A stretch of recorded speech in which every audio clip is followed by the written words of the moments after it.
Naitwa Jenny Rite, natoka taasisi ya Mtandao Rafiki. Nimefurahi sana, nimekuwa ndo niliyepeleka barua nimekabidhi.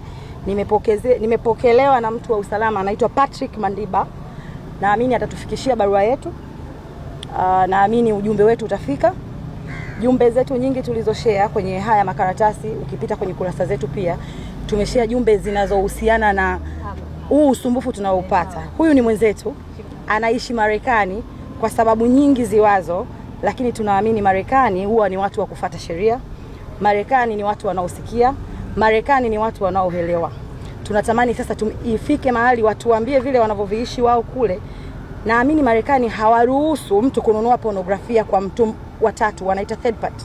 Hairuhusiwi kununua pornography kwa mtu wa tatu kwenda kuiuza ili mtu mwingine ambaye yuko Marekani aiuze. Anachokifanya Mange ni udhalilishaji. Ifike mahali iwe mwisho, ifike mahali isiendelee. Mange anasababisha tunaishi kwenye mazingira ambayo sasa hivi ni magumu kusema kweli. Yaani ni magumu sana, mazingira ya wasiwasi, mazingira uelewi lini utachafua hali ya hewa. Ifike mahali tuoshe akili zetu, tuoshe brain zetu. Sisi kama Mtandao Rafiki tulikuja tukatambua kwamba kinachoendelea sio hata Mange, ni zao la sisi wenyewe wa Tanzania. Ni zao la sisi wa Tanzania kutokujua madhara yaliyopo kwenye ukiwa unatumia mtandao vibaya. Mtandao huu mtandao ambao unatusaidia leo, tunakusanya damu za kusaidia mahospitalini, tunakutana na ndugu zetu waliopotea, tunauza biashara. Mimi ni mfanya biashara mdogo, nauza kwenye mtandao wa Instagram. Kuna watu zaidi ya milioni 175 kuna watu zaidi ya milioni 75, milioni 175 to be precise. Sasa Instagram wao hawajui maneno machafu ya huku Tanzania. Instagram wao tumewatumia barua pia, tumewasihi, insist, tumewakumbusha. Sisi wa Tanzania tumechoka kujua wao hawajui Kiswahili. Mange anachokifanya, she's using a technology inaitwa cunning. Rather something inaitwa cunning. Anadanganya kwenye content yake Instagram. Fulani kachafua hali ya hewa only to get watu walipe shilingi 2000 waende kwenye mtandao wake akaposti picha za uchi alizozinunua kwa mtu wa tatu. Pornografia sawa, watu wao wanatoa pesa, watu wao wananunua, wanauza, ile ni biashara ya watu. Sisi tunatambua hilo. Kwa muda mrefu amekuwa akitupelekesha, anatuendesha mbele, anaturudisha nyuma. Mtu atakayeongea, watu ni waoga, atakayeongea atapostiwa. I am ready, I am waiting. Nimeripoti, tumesema, tumechoka, iwe mwisho, tunazijua sheria. Yani kwanza anasababisha so many things are going wrong. Maugomvi ya kisiasa, maugomvi ya kibiashara, maugomvi. Yani sasa hivi everyone is not safe. Sasa ilipofikia, mwanzo ilikuwa tukatugawa. Kesho atamposti Ali, kesho kuta atamposti Juma, kesho kuta atamposti Mwanaasha. I do not know those people. Lakini kwa mara ya kwanza ametupa sababu sisi kama kuwa na kitu cha kutuunganisha. Kumposti Samia, na hapa nitauacha uraisi pembeni. Kumposti Samia kwenye mitandao ni sawa na kumposti Asha alikowahi kumposti Mwanaidi alikowahi kumposti, na kuwaposti kina Irene Uwoya, wale wote waliowahi kuwaposti. Imefika mahali sasa ni basi.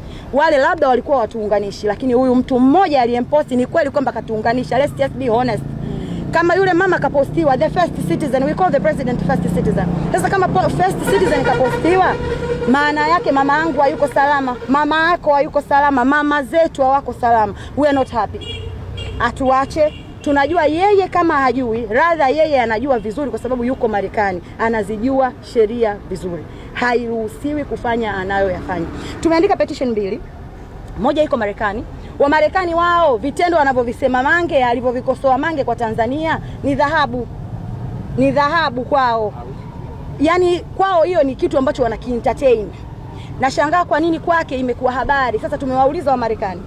Tumewauliza Marekani, are they happy with this? Huku kwetu tuna tamaduni zetu. Na huku kwetu hatujagombana na mtu wa maongezi yanayoenda kinyu. Yani Mange can do better. Alikuwa anatusaidia vizuri kwenye program za maendeleo. We have seen that. Kama watu ambao sisi tuko kote, yani tunataka maendeleo. We want people who speak. Mange anasema yeye ni voice for the voiceless. No, anawadhalilisha hao voiceless. Voiceless have parents. Voiceless are tired. The voiceless just don't want it right now. Guys, do you want this? No. Do you want this? No. Do you want this? No. Tumechoka. Huu ujumbe ufike. Tumefurahi sana. Barua zimepokelewa. It has been good, na washukuru sana. Sisi hii ni tumefungua Pandora wanasemaga. Sasa hivi tunapokea na taasisi zingine zipokee, watu wa sheria wapokee, watu waache uoga. Watu waache uoga, imekuwa kazi kupata watu wa kufanya nao kazi kwa sababu ya kiumbe mmoja. It is enough. It is enough. Enough is enough. Enough is enough. Yes. Instagram tumewaandikia more like an ultimatum. Hawawezi kutumia Kiswahili vizuri. Hawakijui Kiswahili vizuri. Labda wafunge mtandao wao huko kwetu kwa sababu wanatukana, kwa sababu hawajui Kiingereza. Mange anaandika sagaji. Neno sagaji ukitafsiri kwenye mtandao haisomi lesbian, haisomi msagaji. Inasoma ku grind. Sasa that is not the language. Anaidanganya AI. AI ndio inatuteketeza sasa hivi. We are all infected. Wote tunaumwa. Yani wote tunaumwa. Sasa Mange amepata wagonjwa zaidi. She's taking advantage. It is done. Imetosha. Sisi mtandao rafiki tumelivalia njuga hasa. Tumetuma barua kwenye kila taasisi inayohusika na makosa aliyokuwa nayo Mange, na we are happy. Tumeanza kupata feedback. Tuambie mko hapa kwa dhumuni gani? Tupo kwa majina naitwa Pendo Mwanzogera, ni mwenyekiti wa taasisi ya Chamata. Leo tuko hapa kwa ajili ya kupeleka ujumbe ubalozi wa Marekani, kufikisha ujumbe wetu ya kustopisha hivi vitu ambavyo Mange anafanya kwenye mitandao. Hilo ndio jambo ambalo limetuleta leo ubalozi wa Marekani.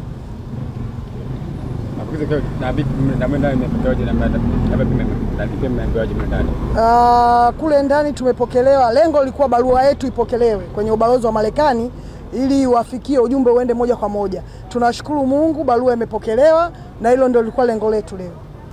Mnadhani kwa kufanya hivyo inaweza ikawa yani lengo lenu likafikia kile ambacho mnakitaka? Kwa kufanya hivi na imani sauti yetu itafika moja kwa moja. Sababu kama mnavyoona watu walivyokusanyika, tupo taasisi mbalimbali, kuna taasisi ya mtandao rafiki, tupo Chamata Association na wananchi kwa ujumla nyuma huko mmewaona. Kwa hiyo tuna imani ujumbe utakuwa umefika. Kwa sababu hata ubalozi wenyewe walivyotuona tunakwenda watu wengi wakatoka wote nje. Kwa maana hiyo kuna kitu wamekipata kwa namna moja ama nyingine. Kuna mabango mbalimbali hapa, kuna hili hapa limeandikwa Mange Kimambi Cyber Crimes. Kwa muda mrefu amekuwa akisumbua, ni miaka takriban karibia 7. Hakuna jitihada zozote ambazo zilikuwa zimewahi kufanyika za kimtandao. Wanasema kwa sababu Mange yupo nje ya nchi. Wewe unadhani ni njia ipi inaweza kawa rahisi pia labda kumdhibiti? Hii njia tulioifanya leo ni njia rahisi ambayo inaweza kumdhibiti moja kwa moja, kwa sababu barua yetu kule tuliopeleka ubalozini inajieleza kila kitu, kwamba imefika sehemu sasa tupaze sauti, hichi kitendo cha udhalilishaji kiishe. Kwa hiyo ndio maana tukaamua tufanye hili jambo la leo tulilofanya. Miongoni mwa mambo machache sasa ambayo mmeainisha kwenye hiyo barua yenu, unaweza kutuelezea kidogo tupate mwanga kidogo kwamba kuna vitu gani ambavyo viko ndani ya ile barua, kwa sababu sisi hatuelewi ile barua imeandikwa nini? Miongoni mwa vitu ambavyo tumeandika kwenye ile barua ni yani wasimamishe udhalilishaji.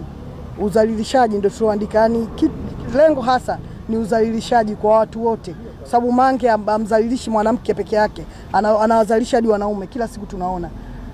Na pia kuzuia kama inawezekana Instagram pia nao wachukuliwe hatua, kwa sababu hivi vitu wenyewe wanaviona na hawafanyi kazi. Tayari peji yake imeshawekwa kizuizi. Imewekwa kwa sababu ya sisi unaotuona hapa, si nguvu yetu ndio tuliiweka kule kwenda kuripoti kwamba Mange anafanya hivi, Mange anafanya hivi. Unavyotuona hawa ambao tumesimama hapa, nguvu yetu ndio tuliiweka, ndio maana ukaona ule mtandao kafungiwa. Kwa wananchi sasa ambao wanatazama muda huu, na wito gani wa kuambia kwenye swala hili? Kwa wananchi ambao wanatutazama, jamani, tupinge hivi vitu, kwa sababu hii cyber bullying ni kitu kibaya sana. Udhalilishaji ni kitu kibaya sana, kwa sababu kuna watu wana moyo wa kuvumilia hivi vitu, ila kuna watu unawatoa kabisa kwenye ile, na wengine wanafikia maamuzi ya kujiua kwa sababu ya vitu kama hivi. Huwezi kujikuta wewe uko uchi pale kwenye mtandao, na baba na mama na wadogo zangu wananiangalia, watu wote, na unajua mtandao, ogopa sana mtandao. Ndio mambo kama hayo mambo yanaishi. Leo hii mimi niko hapa, mwanangu akikua anakuja kuniona utupu wangu uko pale. Hiyo sio mila zetu wa Tanzania.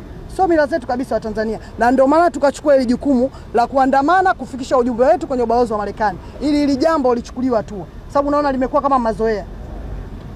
Pengine nyie sasa kama wana kikundi, kauli mbiu yenu kubwa ni? Tunasema Mange aache unyanyasaji wa kijinsia. Mange